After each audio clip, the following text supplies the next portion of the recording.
So as we've engaged in the work, as Mr. Gallagher said, since June, there were key considerations that we were really taking into place as we went and created all variety of plans for trying to figure out how to get students back into the high school. And this is really the main list of these considerations, from the clear and manageable safety measures, again, which Mr. Gallagher spoke to as being the most critical in terms of the feedback received. Also having the opportunity to meet with small groups of parents and students, just really realizing, trying to minimize the disruption to teaching and learning, and really working to maintain our program. One of the things that we did vet through earlier in the summer, just to kind of go into a little bit deeper understanding, was the idea of cohorting in classrooms, similar to what you've heard, is able to be done at the K through 8 levels. But as we kind of look at that model and having students sitting in a classroom and teachers cycling in, the impact to a student's personalized schedule was pretty involved, from just the leveling to different types of electives that students could take, and vetting that through some small groups. We realized that wasn't the best way to go for maintaining our program. So that's a big piece there in terms of our thinking as we've continued to vet through all possibilities of how we get students back into the building. But then also the other big thing is realizing, as Sean was saying earlier on, just the volatility of everything and the unpredictableness of how things will go throughout the school year. So really trying to minimize disruptions that happen to teaching and learning as well. The other part that was a big consideration was just community and class building. As we explored different types of hybrid models, one of the things just in one of the student meetings was just, so I'm never going to be with my class because we'll be separated by alphabet. And that was something that definitely kind of stuck home with me. And so just as we were thinking about things, what are ways that we might be able to still preserve an opportunity for a grade level to be together. And so that was a big part of our thinking as well. And then the start safely and successfully, that's been kind of a big thing that we've been getting just from the task force and the involvement there, just as we're thinking through our plans, that we want to be able to make sure that we're able to start successfully, and that everybody's coming back and feeling safe so we can put our all in. But then the other big thing that we really had to kind of wrap our heads around, more so not too long ago, was the idea of contact tracing and cohorting. And that really was, we were getting feedback from the subgroups of the district task force, and just really thinking about, all right, if we are going to have students back in the building, what is the most effective way that, should a student be diagnosed with COVID, that we can actually do the contact tracing, with the goal of ultimately not being in a position that you always have to be shutting down your building. So these are all kind of really big factors into our thinking, but really kind of pushed us into what is the best way for us to get started. And so the proposal that we've put forward was that to really start with remote teacher-led instruction. And I'll get into, because I know there's just a bad sentiment just in terms of remote instruction, just in terms of how things played out in the spring. So I'll get into a little bit about how the remote teacher-led instruction will be very different this time around. But then looking for the opportunity to bring grade levels in for advisory. And then ultimately setting up the stage that we can steadily increase the amount of times that students, or the frequency in which students are accessing the building. So with the remote teacher-led instruction, kind of how this connects to our essential consideration, it really allows us to maximize teaching and learning. So where, teachers really focused on driving the instruction and getting students into the routines, and helping students to manage the time through the class period that is allotted. So really having that live instruction, and really working to manage that and being able to assess monitor student progress and be able to provide feedback in the time that's allotted in the schedule that we've created that I'll be able to share in a few minutes. The other part is it allows us also to maintain our full program. So that way, with the schedules that should be mailed out shortly or sent home through email, students just with different electives that they've selected, but then also from different levels of classes that they requested, so that they're still able to take the things, ideally, as long as it fit into the schedule that they were hoping to get out of the program at the high school. And then the other part with this thinking, realizing that it's creating almost layers of different hybrid models so that we can steadily increase, but then if need be, kind of pull back a little bit, but still with the goal of trying to keep the building open. And this whole thing here is by starting with the remote instruction, it allows our teachers just to really focus in on that and become really good at that, and adept at using the tools and engaging students in collaborative tasks remotely, and then also getting the students into the routines that would be associated with it, so that when we are able to establish some in-person instruction, albeit if it is a hybrid, it sets up the stage so that students can also stream in from at home, because the teacher is an adept at running their lessons and being able to pull students in at home, which I think can really take a lot of pressure off. So it just allows the teaching and learning to continue, and then especially with a lot of the different safety protocols, if I'm a student that's coming to the building, or I do my checklist that I'm not feeling well for the day, but it's my day to be in, but now I'm stressed out because I have to stay at home, but I can have the option of being able to stream into the class and not feel like I'm missing out.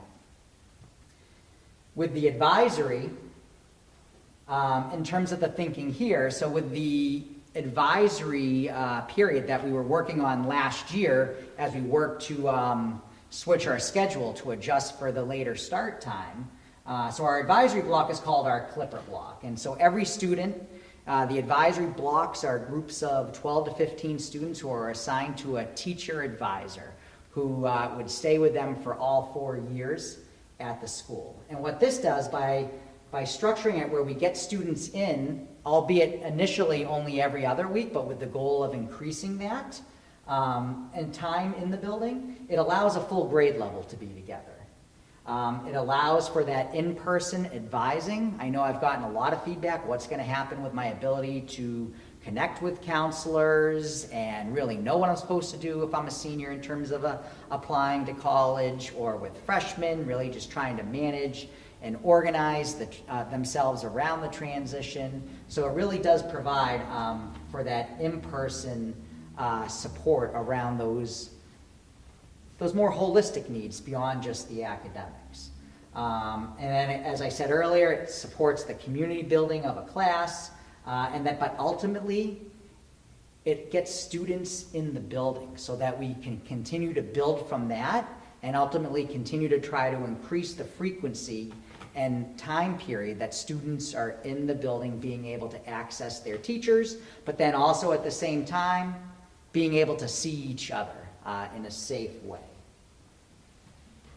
So to go over how remote instruction will be different than it was in the spring, teachers and students are going to follow a bell schedule. The teachers are going to provide the live instruction from their classroom. So they'll be in their classroom with all of their materials to really support the learning for the students. There's going to be the accountability piece on the students with attendance being taken.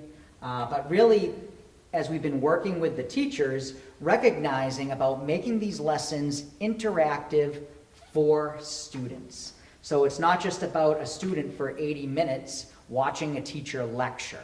It's about maybe the teacher providing some instruction for 10 or 15 minutes, but really organizing the time so that students are collaborating in small groups, using the breakout features of the Google Meet platform that the district is going to be purchasing. And then having the full class come back together to talk about what was discussed in their small groups around any of the concepts or around the concepts that were driving the focus of the lesson. The other work that teachers have been doing this summer as they've been planning is also recognizing the importance of making sure that they are blending in to their instruction social emotional components and helping students to build the connections. And that's a big piece as to why we're all teachers really working in those opportunities for students to collaborate. But then also what's great about organizing students into small groups around the task of a lesson, it allows the teacher to pop in and out to give more personalized feedback to smaller groups of students as well, to help in their learning. And then the other piece, just again with the lessons, and this also was some great feedback from the curriculum subgroup, was just in terms of making sure that at the end of the lessons that the formative assessments are being incorporated so that the teacher really has the information about what students gained and using that information on planning moving forward. So here is a copy just to give you an idea of the schedule that we're looking at. We did feel it was important that we wanted to have a schedule that hopefully, just as we're increasing student access to the building, that it's not something that we need to continuously shift. But also trying to maximize time for teachers and students in terms of going deeper with the concepts of the lessons that are being delivered. And so where we traditionally have 8 periods, one of which is the Clipper Block Advisory. And so what we've done is we've pretty much taken that and broken it up over 2 days. So we have A, B, C, D on one day, and then on the second day, we have the E, F, G with a lunch in there, and then the Clipper Block. There's 10-minute breaks in between classes just to give some space there. But then you can also see on the Monday and Wednesday, there's a small period of extra help using a tool that we were able to purchase last year called Enriching Students that allows students to make appointments with teachers to get personalized extra help. And then with the Clipper Block, which Mr. Testa is actually going to go over, and actually maybe what I'll do is I'll allow you to jump in, but just to show this to you here, just so you understand in terms of why initially it is every other week. With 4 grade levels, the way our schedule plays out, the Clipper period meets twice a week. So each grade level being assigned an opportunity to come into the building, organized into cohorts in our large spaces on the first floor. And that was kind of our thinking as we got feedback from the safety task force, just in terms of really trying to think about how you can cohort students. And that was our thinking, that we can organize students on the first floor in the large spaces of the building. And then we also have built in here as well, teacher availability for in-person extra help. So we coupled that to the Tuesday and Thursday, knowing that students would be in the building, and so an opportunity for them to make appointments to be able to receive some in-person extra help as well. All right, Mr. Testa. Thank you, Andy. I want to just take a couple of minutes and go in a little bit more depth to help explain what the Clipper Block is. We also received some feedback from high school parents just to add some clarity for you that we've interchanged the terms a few times. So earlier in the presentation, you heard the term advisory, and now you're hearing Clipper Block. They are one of the same. So to reiterate some of the things that Andy had said, they're assigned by grade level. We have approximately 60 teachers in the high school who have each been assigned to an advisory group or a Clipper Block group, which has roughly 13 to 15 students of the same grade level in it. Now, pre-COVID, what we had been planning to enter this school year was that advisory group or Clipper Block group will be embedded into the normal schedule. And that's still how it's going to land in this modified schedule. We felt it was very important to have a Clipper Block, which a lot of schools call a flex block or flexible block, because the use of time is flexible. It's within the day. It doesn't disrupt your day. Students could meet with their counselors. You could run class level or school-wide assemblies. You could do class-specific things that are important in the life of a high school. We're still going to be able to do that.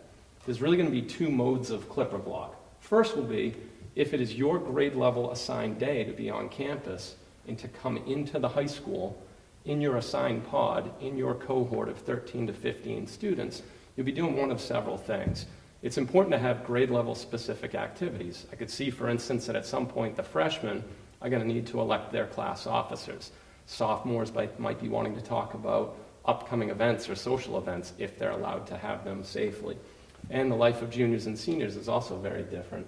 So there's guidance curriculum that will be embedded into our Clipper block. So when your student, their grade level is on site, this Clipper block will be facilitated by the admin team, our guidance staff, but also those approximately 15 staff members per grade level. So if all the freshmen were on site one day for their Clipper block, you'd have the 15 classroom teachers assigned to those cohorts of students.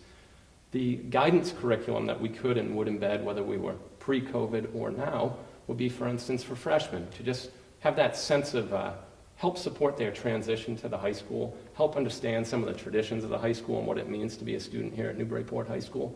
We know that's very important here. Sophomores are starting to explore what are their interests and their passions. There's guidance curriculum around the interest inventory. Juniors are really starting to dig into that post-high school, college and career readiness. And then seniors, they're all in it in terms of post-high school planning. So they'll work with guidance and their Clipper block teachers around those ideas. If weather allows it, we'd love to get some activities outdoor. We could have a grade level rally in the stadium. Again, we just want kids to feel a sense of community and belonging. So to have this Clipper block is a hugely important way that we can do that. On the 3 times in which it's not your turn, not your grade level's assigned day to be on campus, what's also great is that this is embedded again in the regular schedule. We've had some concerns about homework or work beyond the day. This is still happening during our regular bell schedule. So we'd have 3/4 of our students home, but they can use their Clipper block teacher as a way to check in. They're going to be with them for 4 years. It's another adult in the building that will get to know them and build a connection with them. But it's also an embedded academic safety net for our students. The expectation for our staff is they're going to monitor the progress of those 13 to 15 students in their Clipper block. They may never have that student in their own courses that they teach, but they'll be monitoring their academic and social emotional well-being throughout that student's experience. So in terms of that social emotional catch point, they'll be building connections with them even when they're not in the building. And if they see a student struggling academically or in terms of their engagement, they'll be able to make a referral to a guidance counselor and to our student support team. One other thing I want to add in at this point is that related to Clipper block and the fact that we have extra help in our schedule, we really want to offer a full day experience for students because we know how important it is beyond the academics to just feel the life of a high school. We used to call this building, it's like the building that never sleeps. The lights are on at 6 a.m. It usually doesn't get locked until 10 p.m. A lot of that's going to change, of course, now, but we still want students to have involvement beyond academics. It's unclear at this point where we're going to land in terms of sports, particularly for fall sports, but we used to have roughly 2/3 of our student body, almost 600 students participating in a fall athletic program. We feel that a lot of those will not be able to run. We still could, however, offer intramural activities like skills clinics that could be facilitated by our coaches on our space. If we can, we'd love to be able to offer that. It's great for the students to get outside and just to see each other, have the social interaction, but also just the physical movement from it. In addition to sports, there's a lot of other stuff that our students do for extracurricular, and we still plan to move forward on those. Things like our interact group, things like the environmental group. Student clubs and activities are vibrant here. We're actively working right now to create an investment club with members of the community, and there's no reason that we can't continue with those clubs to give students a real full experience at Newburyport High School. I'm going to turn it back over to Mr. Wolf. Let's get a couple of thoughts about moving forward. Yeah, and so just to kind of go over, how do we plan to increase students coming to the building? Because that's really the ultimate goal. And so by early to mid-October, in working with the district to really just reevaluate how our plan is going with remote instruction and the in-person advisory. And ultimately, if our pod structure has been successful, working to increase it so that we can get grade levels in for 2 days in a row. But then with some controlled movement of students and teachers organizing how they would provide the in-person instruction over the 2 days. The other part that we're really trying to think through are just layers of different types of hybrid plans that just increase in terms of frequency of students accessing the building. So ultimately, depending on whatever is going on in terms of cases, it either allows us to increase or maybe pull back a little bit, but ultimately with the goal of trying to maintain the building being accessible for the students in some shape or fashion. So really with our start, the idea is that's really kind of our baseline. And getting really good at the remote instruction and the tools and the routines that come with that, getting students in, at least at first, for their advisory period, and then continuing to try to increase upon their access to the building and being able to see their teachers. All right, thank you.